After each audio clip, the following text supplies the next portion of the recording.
Next types of succession, दोन types आहेत, primary आणि secondary. Primary succession starts from primitive substratum where there was no living organism. Primary succession एका primitive substratum पासून start होणार आहे जिथं एकही लिव्हिंग ऑर्गॅनिझम प्रेझेंट नाहीये. The first organism formed established they were known as pioneer primary community or primary colonizer. एखाद्या bare एरियावरती की जिथं there was no living organism, जो पहिला ऑर्गॅनिझम तयार होणार आहे त्याला पायोनियर म्हटलं जातं किंवा प्रायमरी कम्युनिटी किंवा primary coloniser. For example newly cooled lava, रॉकमध्ये आता लायकेन, देन सॉइल आणि त्याच्यामध्ये ब्रायोफाइट्स, मॉसेस, हर्ब्स आणि फॉरेस्ट. ओके, पहिल्यांदा bryophyte, then mosses, then herbs and then forest. Okay, newly created pond or reservoir. Newly cooled lava आहे, newly created pond आहे किंवा reservoir आहे किंवा rock. Example of primary succession, रॉकमध्ये forest स्टेजपर्यंत त्याचं कन्व्हर्जन होणार आहे. Okay, in this way climax, that is the forest, formed. Secondary succession starts from previously built up substrata with already existing living matter. म्हणजे अगदीच पूर्णतः बेअरलँड पासून स्टार्ट होत नाहीये, तर अशा सबस्ट्रॅटापासून स्टार्ट होणार आहे की जो प्रिव्हियसली बिल्डअप आहे, म्हणजे तिथं सॉइल प्रेझेंट असणार आहे, काही लिव्हिंग मॅटर्स प्रेझेंट असतील. Sudden changes, climatic actions like flood, drought, biotic intervention like deforestation, improper farmland, fire etcetera causes existing community to disappear. काही क्लायमॅटिक चेंजेस जसं की फ्लड आहे, ड्रॉट आहे, बायोटिक इंटरव्हेन्शन्स म्हणजे डिसीजेस वगैरे असतील, डिफॉरेस्टेशन आहे, इम्प्रॉपर फार्मलँड, इम्प्रॉपर फार्म प्रॅक्टिसेस ज्या आहेत, ॲग्रिकल्चरल प्रॅक्टिसेस, ज्याच्यामुळे काय होईल, एक्झिस्टिंग कम्युनिटी ह्या व्हॅनिश होणार आहे आणि तिथं फक्त सॉइल प्रेझेंट असणार आहे. Soil is present, so succession is faster. Secondary सक्सेशनमध्ये अशा प्रिव्हियसली बिल्डअप सबस्ट्रॅटापासून स्टार्ट होणार आहे की जिथं ऑलरेडी लिव्हिंग मॅटर प्रेझेंट असेल, म्हणजे सॉइल प्रेझेंट असणार आहे. त्यामुळेच काय होईल, तर the process of secondary succession is faster than primary succession. As succession proceeds the number and type of animal and decomposers also changed. जसं सक्सेशन स्टार्ट होणार आहे तसं तिथला ऑर्गॅनिझमचा नंबर, ऑर्गॅनिझमचे टाईप्स, डिकम्पोजर्स ते सुद्धा चेंज होणार आहेत. Next point, example of succession of plants. Hydrarch, that is the hydrosere or xerarch, xerosere. Hydrarch water condition, xerarch dry conditions. Okay, hydrarch it is water and xerarch it is dry area. Succession of plant is known as hydrosphere, whether it is water. Succession of plant in water is known as hydrosphere and it is very dry area. Succession of plant is known as xerosphere. म्हणजे dry condition असेल तिथलं succession आहे झिरोसियर, water condition असेल तर ते त्यातल्या सक्सेशनला नाव आहे त्याला हायड्रोसियर. हायड्रार्क सक्सेशन, वेटर एरियाजमध्ये हायड्रार्क सक्सेशन होतं. Successional stages series from hydric to the mesic condition. Mesic means medium water condition. Okay, हायड्रार्कमध्ये पण वेटर एरियाजमध्ये ते स्टार्ट होणार आहे आणि ते शेवटी थांबणार कुठं, तर फ्रॉम हायड्रिक टू मेझिक कंडिशन्स, म्हणजेच मीडियम वॉटरला ते एंड होणार आहे. तसंच झिरार्क सक्सेशन जे आहे ते ड्राय एरियाजमध्ये स्टार्ट होईल, series from xeric to mesic condition, हे सुद्धा मेझिक कंडिशन्सला येऊन थांबणार आहे. म्हणजे end of hydrarch and xerarch succession is same, mesic condition in medium water condition. Both these hydrarch and xerarch lead to medium water condition, it is the mezic. Let's see example of primary succession, that is the hydrosphere. Pioneers, phytoplanktons, these are the pioneers, first community formed. Phytoplanktons. In the initial stage of succession, algal spores are brought in the body of water. The simple forms of life like bacteria, algae and many other aquatic plants, that is the phytoplanktons, and animals, zooplanktons, floating in water are the pioneer colonizers. Okay, these are the primary colonizers or pioneers or primary community. All these organisms add large amount of organic matter and nutrients due to their various life activities, and after their death they settle at the bottom of pond to form a layer of muck. Okay, ह्यांच्या डेथनंतर ते बॉटमला set होणार आहेत. Next stage rooted submerged stage. Okay, the phytoplankton stage. In this, the phytoplankton stage is followed by submerged plant stage. When a loose layer of mud is formed on the bottom of the pond, some rooted submerged hydrophytes begin to appear on the new substratum. Okay, new rooted submerged hydrophytes starts to appear in this. The submerged aquatic vegetation develops in the regions of pond or lakes where the water depth is about 10 feet or more. The pioneers are Elodia, Potamogeton, then Ranunculus, Utricularia or Hydrilla. Next one, rooted floating angiosperms,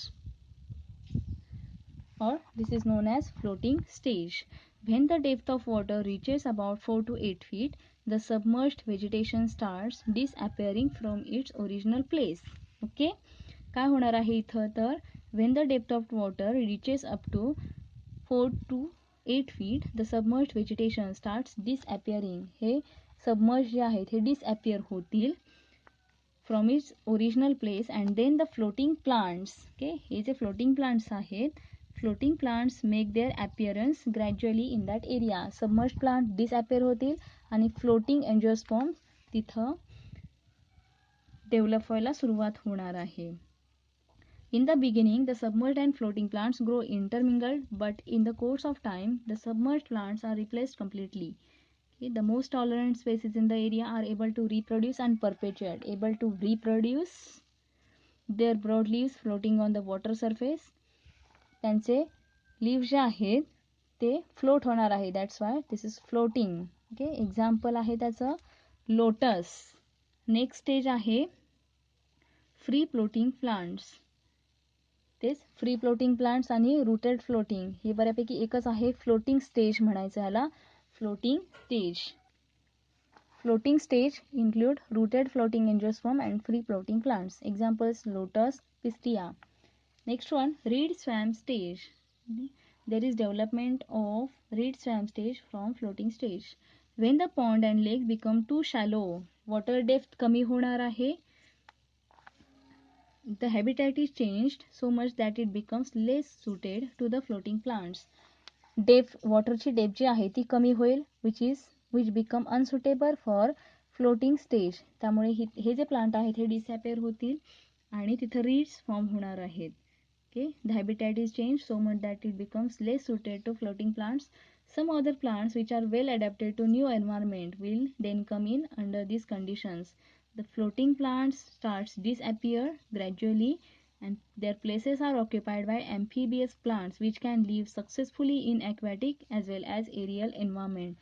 Floating plants ची replacement होणार आहे कुणाकडून तर amphibious plants असतील which can live successfully in aquatic as well as aerial environment. For example, त्याचे typha. Okay. Next आहे marsh meadow stage, which is also known as sage marsh or meadow stage. Okay. Example आहे cyperus. Marsh meadow मध्ये काय होणार आहे? The filling process finally result in a marshy soil which may be too dry for the plants of pre-existing community. Now the plants are well adapted to new habitat begin to appear in the pre-existing community. Okay, तिथं plant develop होण्यासाठी plants well adapted to new habitat begin to appear. Okay, तिथल्या conditions ला adapted, चांगले adapted असणारे plants तिथं develop होतात. Okay, important plants that are well suited to marshy habitat are the members of Cyperaceae.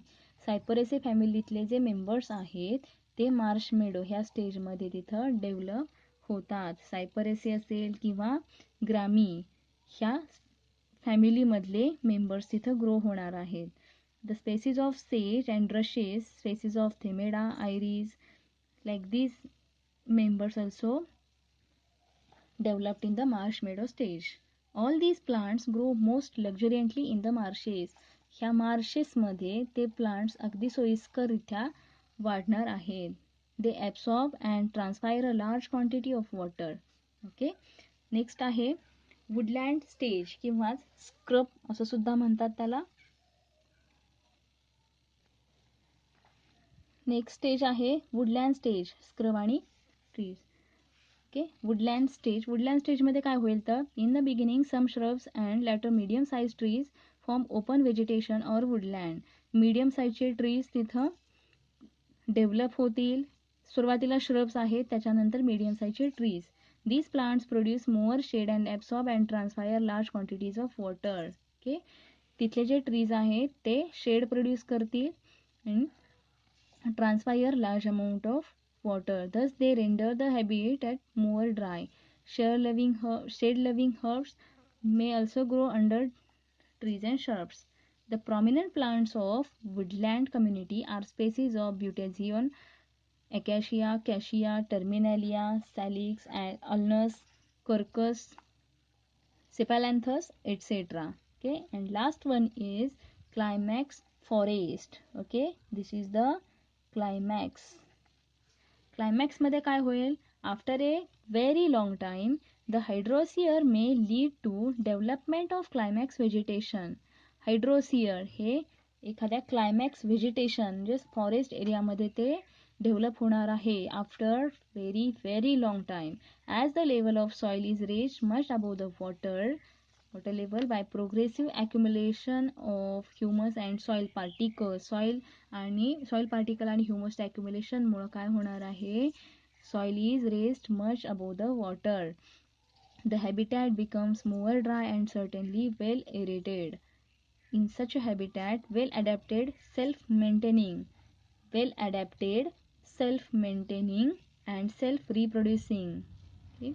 Nearly stable and uniform plant community consisting, okay, mostly of woody trees develop in the form of mesophytic forest. Okay, ह्या forest मध्ये असे plants develop होणार आहेत which are self maintaining, self reproducing, stable community असणार आहे, uniform plant community असणार आहे, वेल adapted plants असतील. This is known as mesophytic forest.